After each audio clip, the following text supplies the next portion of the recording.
warahmatullahi wabarakatuh. Waalaikumsalam warahmatullahi wabarakatuh. Selamat siang dan salam sejahtera bagi kita semua. Terima kasih saya ucapkan kepada ibu-ibu yang sudah hadir untuk mendengarkan presentasi tentang rencana tindak lanjut PKG Pejok yang mengemas permainan tradisional melalui SEM oleh saya sendiri Suteti SPD sebagai guru PJOK di IPTD SDN 47 sedikit saya jelaskan tentang SEM dalam Pejok. Apa itu SEM? SEM itu adalah singkatan dari Sport Education Model, yaitu model kurikulum dan instruksi yang bertujuan memberikan pengalaman otentik bagi anak saat berolahraga. Ya, jadi SEM ini merupakan kerangka kerja yang memadukan tujuan pembelajaran, metode pengajaran dan evaluasi. Apa tujuan dari SEM itu? SEM ini bertujuan mengembangkan keterampilan dan kebugaran, kemudian menanamkan nilai-nilai karakter seperti sportif, kompetitif, disiplin, tekun, tanggung jawab, kerjasama, toleransi, dan lain-lain. Jadi itu sedikit yang saya bisa paparkan mengenai SEM. Kemudian apa latar belakang dibuatnya SEM PKG ini? Yang pertama adalah permainan tradisional ini Indonesia kaya akan nilai luhur yang bermanfaat bagi tumbuh kembang anak. Namun, seiring perkembangan zaman, permainan tradisional semakin jarang dimainkan oleh anak. Jadi, program ini bertujuan untuk menghidupkan kembali permainan tradisional agar anak-anak lebih mengenal apa itu permainan tradisional. Ya. Selain itu, program ini juga dirancang untuk mendorong keterlibatan aktif peserta didik dengan memberikan kesempatan mereka untuk berpartisipasi memilih jenis olahraga tradisional yang akan dimainkan. Ya, jadi nanti akan dibuat bagaimana mengatur jadwal turnamennya, kemudian siapa-siapa saja yang akan menjadi panitia penyelenggara. Mereka diberi kebebasan untuk membuat SEM ini di dalam kelasnya, ya, dia masing-masing itu bisa berbuat. Jadi nanti akan dipilih di kelas 5 untuk menjadi panitia ini. Lanjut. Capaian langkah-langkah dan hasil yang diharapkan dari SEM yang akan dibuat. Yang pertama adalah peserta didik dapat mengidentifikasi dan memilih olahraga tradisional yang akan dipertandingkan.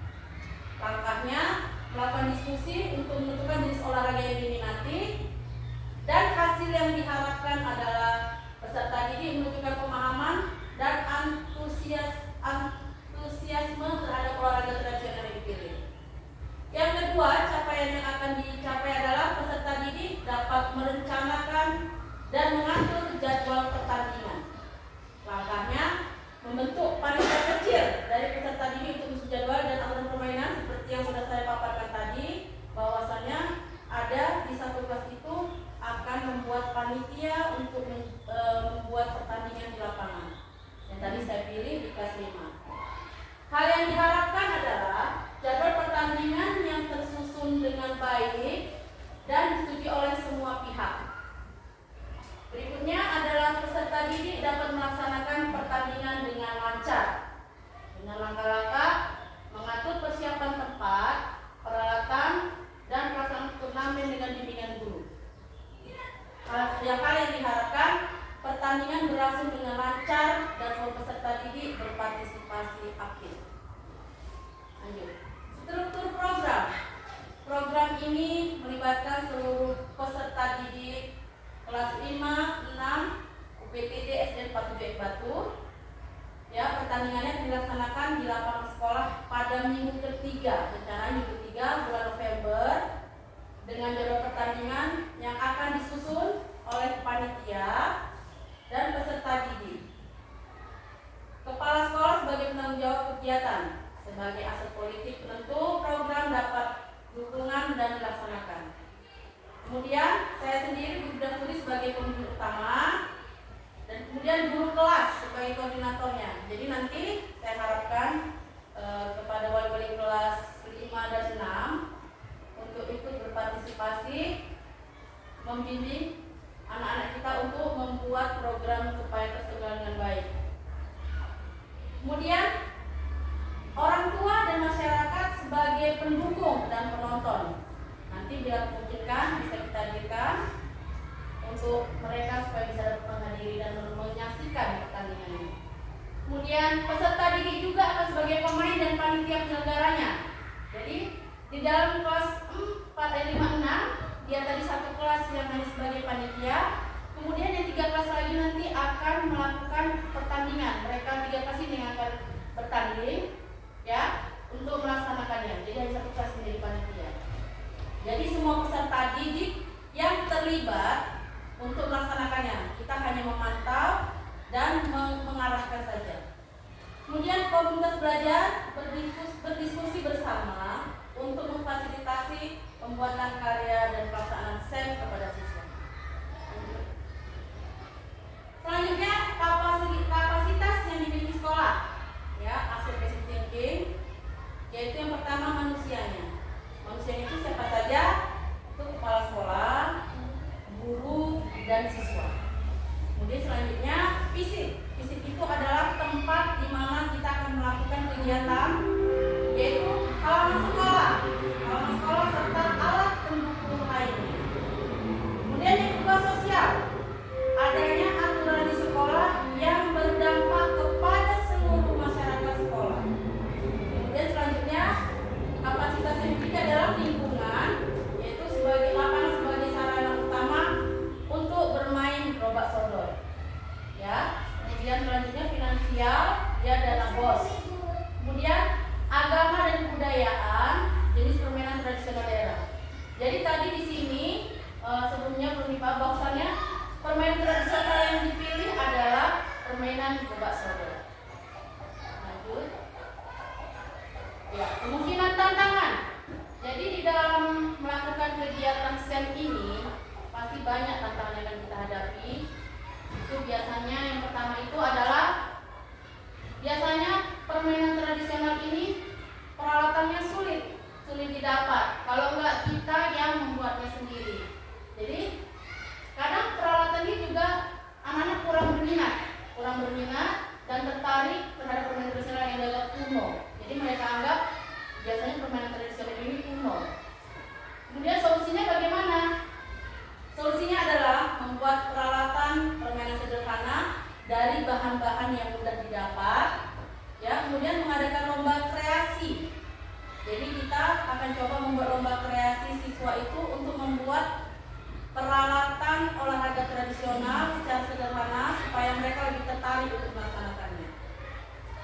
Jadi permainan tradisional juga bisa dimodifikasi sesuai dengan zaman yang mereka sekarang. Good. Baik, rencana evaluasi, ya. Ini observasi ini mengamati antusiasme dan keterlibatan siswa dalam kegiatan. Jadi rubrik kerjanya ini biasanya guru PJOK dan guru kelas. Baru kemudian refleksi siswa, penilaian oleh siswa. Sedikit saya jabarkan dia tentang apa sih permainan gerobak sodor ini. Ya, permainan gerobak sodor ini adalah permainan tradisional. Dia biasanya dimainkan oleh 2 kelompok. Dibagi 2 kelompok. Ya, yang grup pertama sebagai pemain dan yang kedua itu sebagai penjaga. Ya, biasanya jumlah pemainnya itu terdiri atas 5, paling sedikit 5 dan paling banyak itu 8 orang.